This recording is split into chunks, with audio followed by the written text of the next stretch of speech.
அன்பும் பண்பும் பாசமும் நேசமும் நிறைந்த நட்புகளுக்கும் உறவுகளுக்கும் என் இனிய காலை வணக்கம். அதிகாரம் 12. இன்று ஒரு குறள். நடுவு நிலைமை. குறள் எண் 112. செப்பம் உடையவன் ஆக்கம் சிதைவு இன்றி எச்சத்திற்கு ஏமாப்பு உடைத்து என்கிறார் தெய்வப்புலவர் திருவள்ளுவர். நடுவு நிலைமை உடையவனின் செல்வ வளம் அழிவில்லாமல் அவனுடைய வழியில் உள்ளார்க்கும் உறுதியான நன்மை தருவதாகும்.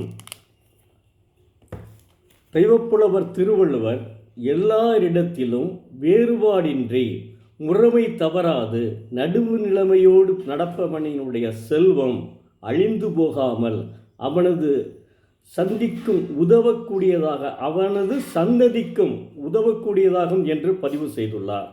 உதாரணத்திற்கு, ஒரு கிராமத்தில் மிகப்பெரிய செல்வந்தர் வாழ்ந்து வருகிறார்.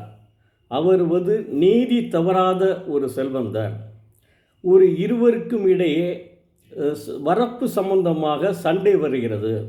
அதனால் இருவருமே இந்த செல்வரிடம் முறையிடுகிறார்கள். இந்த மாதிரி என்னுடைய வரப்பை இவன் எடுத்துக்கொண்டான் என்று.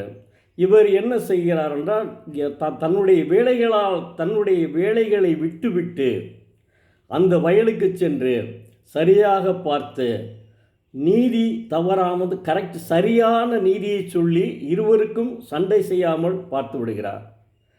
இதனைத்தான் தெய்வப்புலவர் உணர்த்துகிறார். அதாவது இவருடைய செல்வம் அழிந்து போகாமல் அவருடைய சந்ததிக்கும் பயன்படும் என்று சொல்லுகிறார். பார்த்தீங்களா, தெய்வப்புலவர் எப்படியெல்லாம் ஒரு நீதி கருத்தை சொல்லியிருக்கிறார். ஒரு விஞ்ஞானியும் ஆகியிருக்கலாம், மருத்துவரும் ஆகியிருக்கலாம், நீதிபதியாக கூட ஆகியிருக்கலாம் நினைக்கிறேன். அந்த அளவுக்கு தெய்வப்புலவர் மிகச்சிறந்த ஒரு மனிதருங்க. மிகச்சிறந்த மனிதர் இல்லை, புலவர், மிகச்சிறந்த புலவர். இவர் நம்ம நக்கீரனார் இருக்கார்ல, அவர் என்ன செய்கிறாருன்னா இவரை பற்றி புகழ்ந்து பேசுகிறாருங்க. அதாவது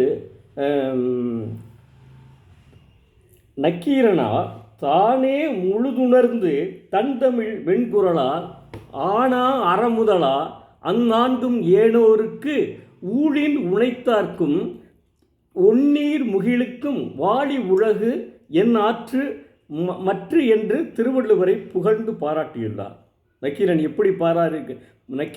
எப்படி பாராட்டியிருக்கிறார் பார்த்தீங்களா? அவரை பாராட்டுவதில் கிடையாது.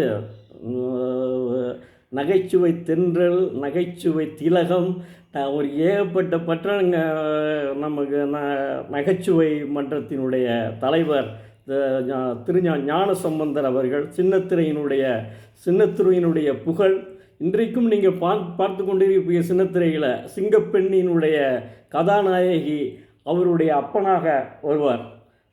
அவர் தினந்தோறும் அவர் யூடியூப்பில் அவர் கருத்தை சொல்லும்போது அந்த திருக்குறளை உதாரணத்திற்கு எடுத்து சொல்லுவார். அந்த அளவுக்கு பிரசித்தி பெற்ற திருக்குறளுங்க. நான் மட்டுமே இல்லைங்க, எல்லாருமே சொல்கிறாங்க, வேற ஒன்றும் இல்லை.